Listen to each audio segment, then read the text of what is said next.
You might be running the wrong way, and this is something I realized with this brutal story I'm about to tell you. When I started to get into running pretty heavily, I set out to do the One Punch Man workout. One Punch Man's an anime, and basically the premise is he's the strongest guy ever, and he just destroys everyone in one punch. And the way he got to be that strong was every single day he would do 100 push-ups, 100 squats, 100 sit-ups, and run a 10K, so 6.2 miles. And so it's kind of a joke in the in the show. It's like, oh, that's all you did? You just do that, right? And so I was like, hey, like I'll try this, and I really just cut this down to 5 days a week. And so for about 2-3 weeks, I did this 5 days a week. Well, the push-ups, sit-ups, squats, that was fine. I've been doing calisthenics stuff for probably over a decade at this point, and so that was whatever, right? The running was enjoyable and fun, but here's the issue I had is I just boosted my volume like right away. So that's like 40 miles a week, and I was not used to running that much, especially so many weeks in a row.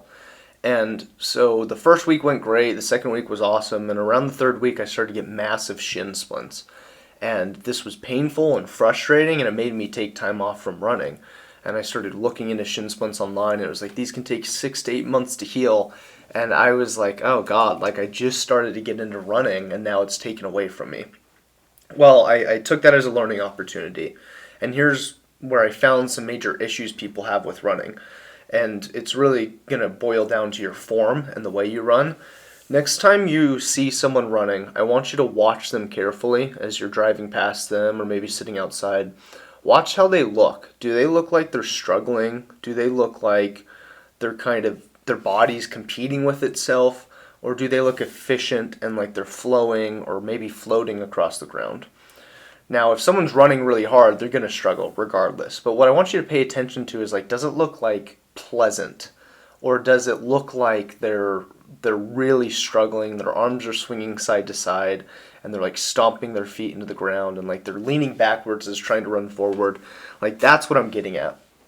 Is when you look at your form, you can really hurt yourself with the way you're running.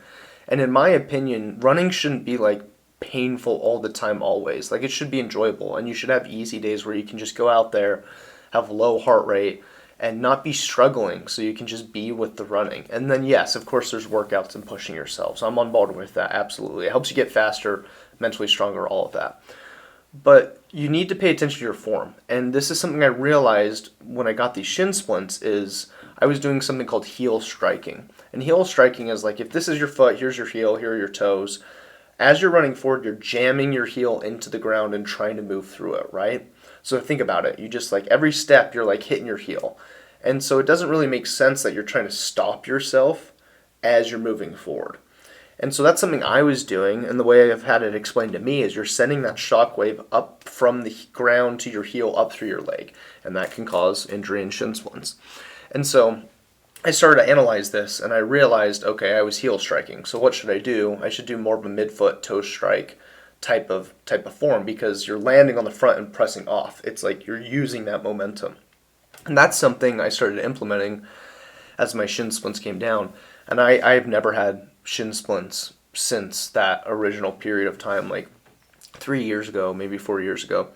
And so that's number one. Number two, you want to make sure you're using momentum and leaning forward and not using any energy side to side. And what I mean by that is you'll sometimes see people running where they're like swinging their arms like across their body. And when you think about it, I'm trying to head forward and I'm like sending energy to the side.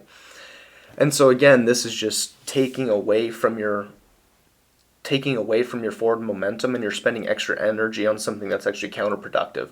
And so I think it's really important to just relax your shoulders, relax your neck, and just swing forward, right? It's hard to see on the camera, but I'm not like sending energy to the side. Like you'll see people do this when they're running.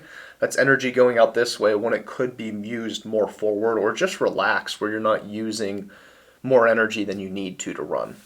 So if you just focus on those two things, you would be healthier, reduce your risk of injury, and reduce your like energy output. You just be more efficient. And I think that's good when it comes to running, right? Especially if you want to be in this game long term, you want to make sure you're healthy. And it all comes down to form, right? If you're doing something wrong thousands of times a week by taking an inappropriate or wrong step, I mean, you obviously know where that's going. It's going to end in damage, hurt, overusing your energy, whatever. So focus on those two things, and you're going to be much better as a runner and stay healthy. And then we can get into all those other things that are important when it comes to running. If you got some value out of this video, consider hitting the subscribe button. If not, that's cool with me. I hope you got value either way, and I look forward to seeing you in the next video. Peace.